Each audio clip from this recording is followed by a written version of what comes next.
Aquest punt de vista, aquesta sensibilitat no hi és reflectida. Però és que, a més, quantes de les persones que teniu l'islam com a religió heu estat convidades als mitjans de comunicació a parlar normalment des del vostre coneixement i no només en moments, diguem-ne, que hi ha hagut algun drama per un atemptat, no, en moments de normalitat de quina és la situació de l'islam a Catalunya.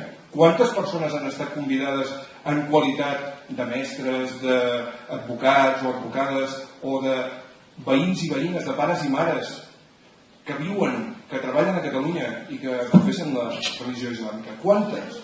Poquíssimes. A les tertúlies es parla de l'islam moltes vegades sense persones musulmanes en aquestes tertúlies. No s'entrevista, excepte, ja dic, el moment en què hi ha una catàstrofe i llavors sí, llavors correm i tots i llavors busquem de pressa i corrent. No hi ha agenda dels mitjans de comunicació per saber qui és qui de l'islam a Catalunya. No ens hem preparat. I fa 20 anys o fa 30 anys, quan la comunitat islàmica era més reduïda, podíem dir que hi havia l'excusa que ens havia agafat una mica amb el peu canviat. 20 anys després no ho podem dir, això. De cap de les maneres. No hi ha excusa. No hi ha excusa. Ens hem preparat per moltes més coses, per canvis econòmics, per canvis polítics, però no ens hem preparat per aquest canvi cultural que ha patit el país, que ha tingut el país. I per tant, seguim fent les coses malament. I l'exigència sobre les coses mal fetes, en el cas dels mitjans de comunicació dels periodistes, és molt baixa, per no dir nul·la. En el cas dels mitjans de comunicació audiovisuals, per exemple, hi ha el CAC, que és una mena d'organisme que controla l'audiovisual català, que només controla TV3, Catalunya Ràdio, les televisions i ràdios locals i para de comptar. Però és que els mitjans de comunicació són molt més d'aquest 20-25% que deu concentrar d'audiència tots aquests mitjans junts. L'altre 75% no el controla ni Déu. Per què? Perquè resulta que no hi ha un Consell d'Audiovisual espanyol que controli l'audiovisual, i l'audiovisual entra a totes les cases. Perquè podem no comprar diaris, però la majoria de la gent veu la tele i escolta la ràdio. Llavors, què passa?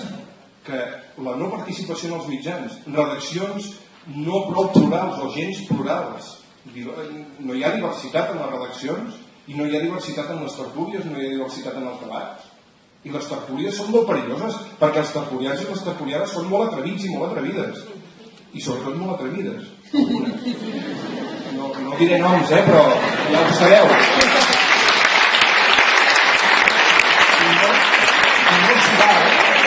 No s'hi va, que això és fàcil de fer un mitjà de comunicació.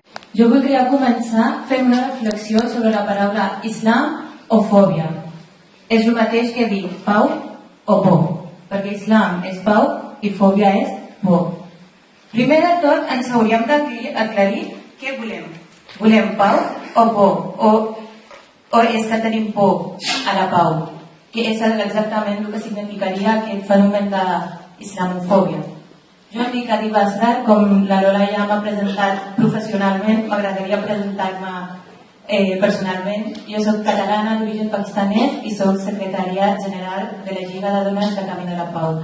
I a part, Lola m'ha presentat com a tècnica d'un projecte comunitari al barri de Besòs, que aquesta és la meva professió.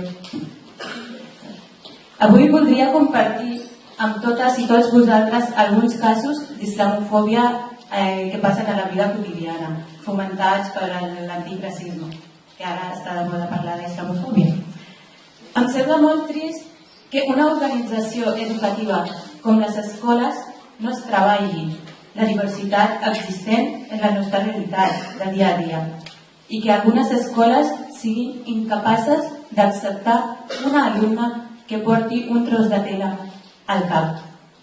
Perquè el que aquesta organització educativa està fent, no deixant entrar a una noia, a una persona amb mogador, és fomentar el rebuig i la por a la diversitat que existeix a la quotidianitat. Això abans la sociòloga de la taulada d'institucions ho ha dit molt bé, que des de les escoles ho podem fer molt bé i moltes coses. A veure quan comencem a fer aquesta feina. Per altra banda, és islamofòbia també que una mestra que ha acabat els seus estudis de magisteri o d'educació infantil no estigui exercint de professora per fet de ser musulmana i portar un mocador al cap i hagi tret unes notes impecables.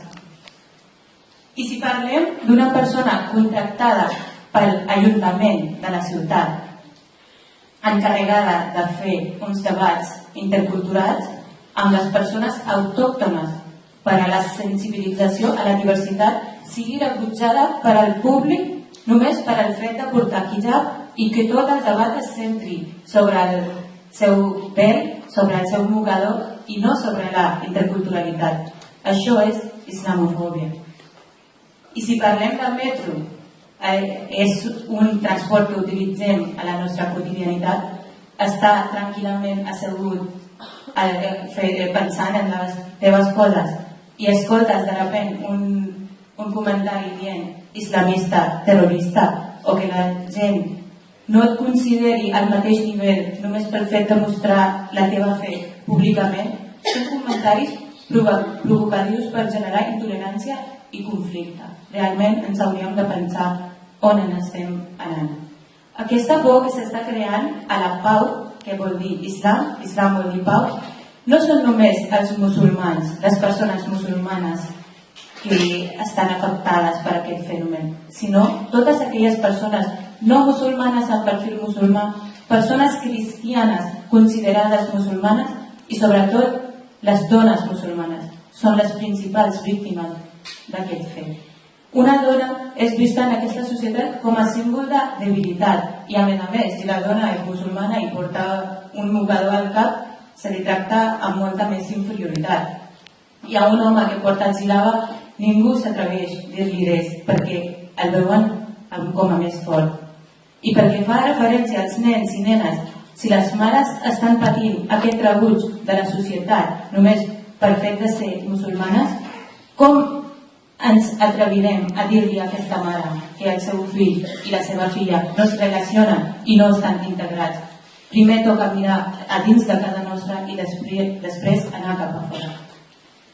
Si parlem de centres de culte, fa alguns anys van encendre la porta d'un oratori al barri de Besòs.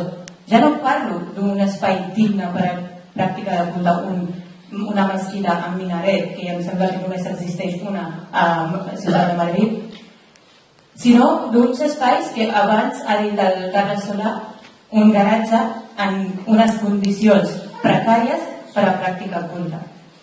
Aquest acte es va repetir l'any passat, al mes de gener, a Vall d'Uixó, i malauradament en aquest moment la llista seria llarguíssima de les coses que ja no es publiquen.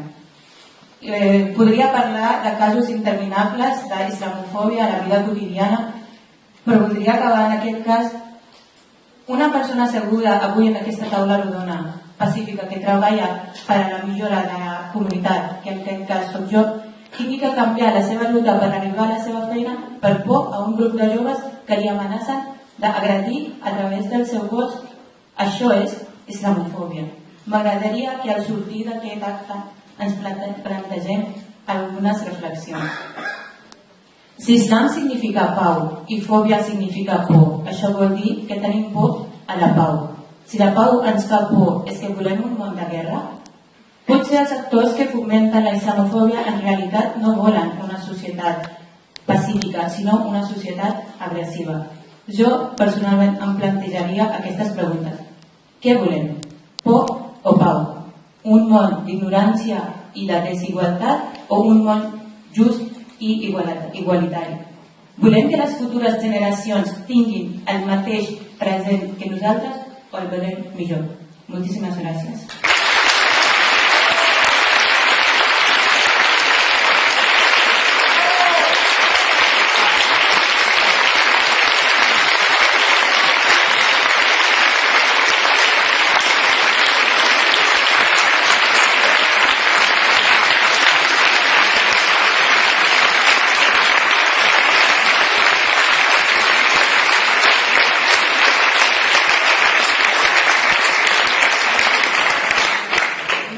Nerviosa abans.